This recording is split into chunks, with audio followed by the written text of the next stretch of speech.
speaker and leadership coach. Today we will be talking about various leadership styles. Just a brief background. Leadership is derived from the word Lady Jan, causing something or someone to act or move. So change, success, survival are all decided by leadership. It is applicable at the country level, at the organization level, at a family level, even at an individual level. So without leadership, survival itself will become very difficult. So there are various leadership styles. We will be discussing about 6 major leadership styles, and what is your natural style? We need to decide that an individual has to decide for himself, and all the leadership skills or styles are not applicable always. They are always situation based. So an effective leader uses the combination of the various styles from time to time as per the situation. So let me give you few names, random names. You can think in your mind, let whatever thoughts that are coming in, let them come over. Steve Jobs, Mother Teresa, Adolf Hitler, Mahatma Gandhi, Alexander the Great. These are just random names I am just throwing at you. As I am saying each word, each of these names, in your mind you are already thinking. You are having some positive reactions, some negative reactions. It can be anything. But just note that each of these individuals are leaders for various reasons, things, people. They have led already. They may be a failure, they may be a success. That's a different matter. But each of these individuals evoke different response in us. And you have never even met them, right? Each has a distinct leadership style. So these leadership styles can generally be classified into around 6 styles. One is authoritarian, almost like a dictator. Next one is democratic, who will be catering to various people groups and take a majoritarian view. Then a charismatic leadership, who is leading. Maybe some may be beautiful, some may be very handsome. The way they speak is excellent, so people get impressed and follow them. There is a rhetoric. So there are various styles. So the third one is charismatic. The fourth one is visionary, where they show a specific vision and lead the people, saying that there is a beautiful future that is coming for you, and then you may get impressed and you follow them. This is visionary. Then there is a leadership called servant leadership. The servant leaders, the way they are serving, they, instead of making their followers work, they actually work along with them, and this is another style. And the last style is ethical leadership, where it is more religious. For example, people are inspired by their ideology or religious beliefs or various beliefs, and they follow them. So these are the 6 styles. I will just go more into detail. Authoritarian or dictator, democratic, charismatic, visionary, servant, ethical. So each of these styles is required, so that a leader can actually be successful. You cannot be having only one style all the time. Let's say there is a war situation. There is a war, immediate outbreak of war against a country, and the leader is a very, let's say he is a democratic leader. The leader has to immediately act. For example, there is an attack that is happening. The leader cannot say that, okay, now I will try to have all the members, the parliament members agree before I provide my response. He has to take an authoritarian position at that time.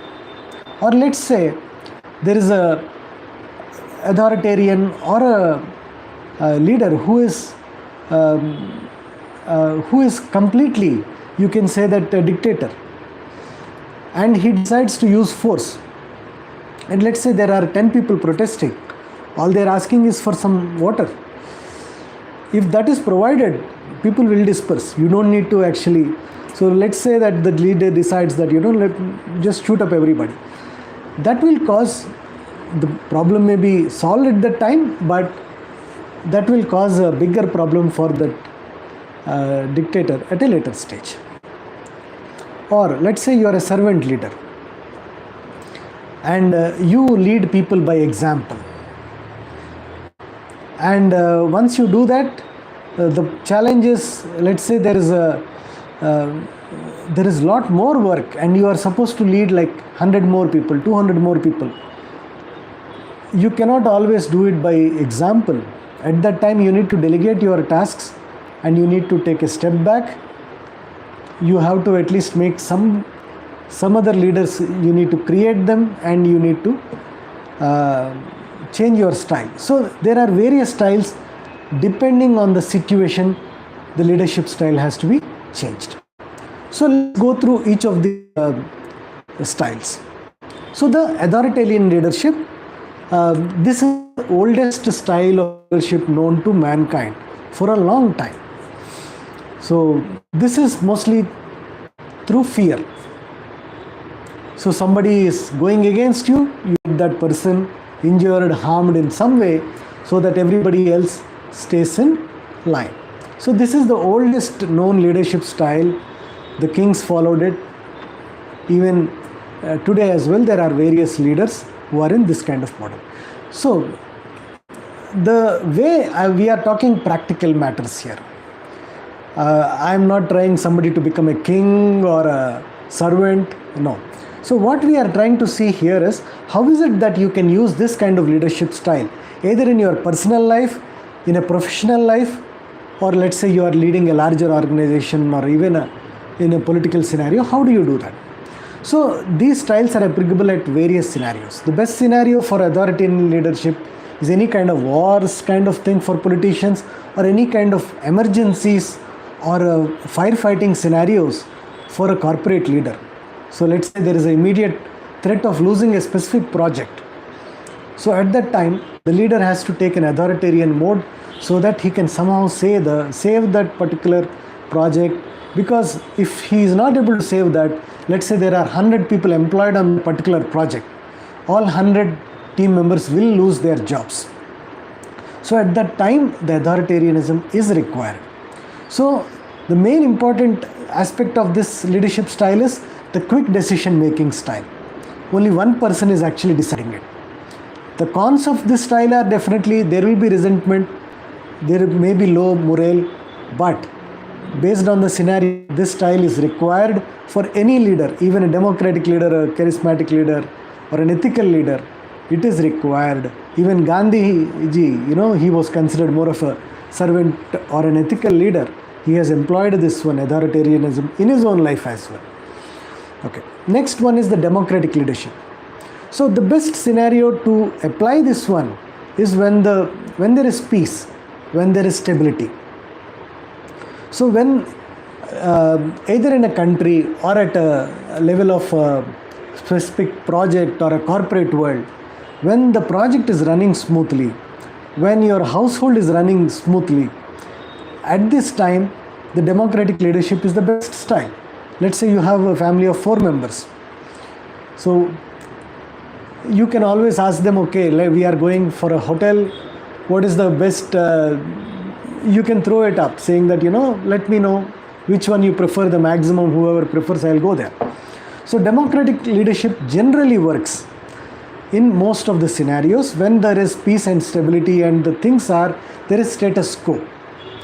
So it builds trust, it has morale. The challenge with this leadership style, the decision making will be very slow. So the next leadership style, there is something called laissez-faire leadership. In another word, this is a French word, it is a hands-off leadership. So where you are actually almost not providing any kind of guidance to the team, or the family, or in a corporate, or even a country. You are not doing anything. All you are doing is you are just letting people do whatever they want. Believe me, this style works when the individuals under you are experts. They are already motivated. Okay, in that, they are like, let's say, they don't need any guidance. They are ready, you just start something and they are ready to do it for you. You don't even need to tell them. Right? This scenario does happen from time to time. If there is this kind of team that you are running, then the hands-free leadership is an excellent style. So it gives lot of freedom, it gives lot of autonomy. The challenge with this style is chaos. Because since you are not leading anybody anymore, if they are working individually together, that is fine, but everybody, let's say, they decide to do their own things.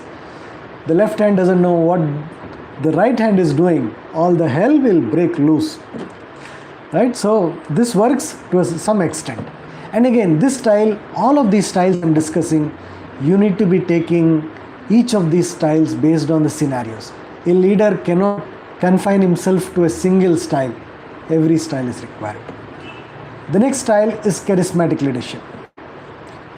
Okay, it works with any kind of things where the person is, as I said, is very good looking,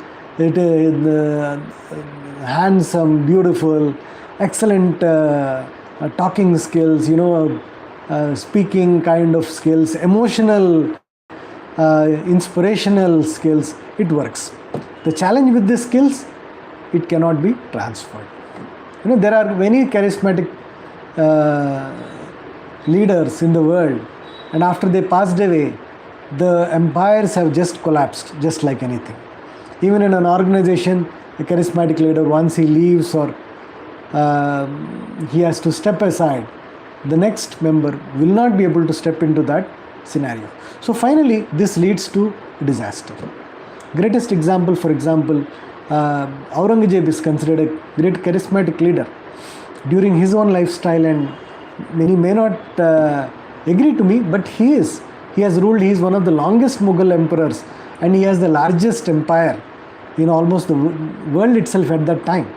But after he passed away, the way British came in and India got divided into so many, because his leadership could not be transferred. So there are various styles, and let me tell you one thing, a leader is responsible even after he departs. Either a specific household or a corporate or a country, the leader is responsible. Whereas, for example, same Mughal empire, if I take Akbar, he is considered definitely charismatic. He was also a great leader with all other skills as well. And after his rule, Mughal empire expanded in India. So that is the leadership that is generally required. Right? So next one is a visionary leader. Visionary is a wonderful leadership style. This is generally the best style. Any scenario, actually leadership, visionary works. So for a long-term success, inspiring your team, people, or your family, this is the best style. The main cons of this leadership style, it takes time to develop. And it also takes time before it can deliver results. So let's say you have a son, you tell him, you try to be authoritarian, you ask them to study something. It works to some extent, but unless you show a vision, you show them that, You do it in such a way you can lead a better lifestyle. You will have, let's say, a Maybach car, a great car, a great house.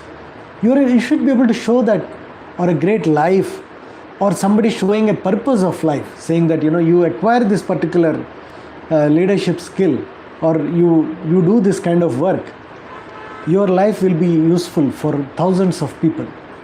So that way, a visionary leader who can show that will have the best results out of any of the styles. It generally works in every scenario, but it takes time to overall develop and also implement this. Next one is servant leadership. This is a scenario where you require the turnaround scenarios, where the problem is so severe. The leader cannot just give orders. He has to work. He has to be hands-on. The followers need to be told exactly what needs to be done. The followers' growth, respect are all dependent on the leader himself working. It is a lot of work. Definitely. It is also personally tiring. But this scenario works whenever there is a time. And the last style we will talk about is the ethical leadership. So these are like ideology based groups which are based on values, principles, which will lead to satisfaction certificately. So this is a great leadership style for specific groups only. It is not across, but the challenge with this one is the unrealistic expectations. Let's say a leader is supposed to follow the best lifestyle, let's say that somebody takes a vow, I will be a vegetarian throughout my life. It is a very difficult vow, right? So it is very important that there are various values, principles that are involved. This is very good, but it will be a very difficult and unrealistic to expect that your followers do that. Like either you ask them to be vegetarian, you ask them to be certain way, people may follow it to some extent, but after that it will become very difficult for anybody to follow. So these are the various styles that I have discussed. As I said earlier, the most important, a leader, effective leader, has to use combination of these various styles. Only then the best results can be achieved. Hope this can be helpful. Thank you.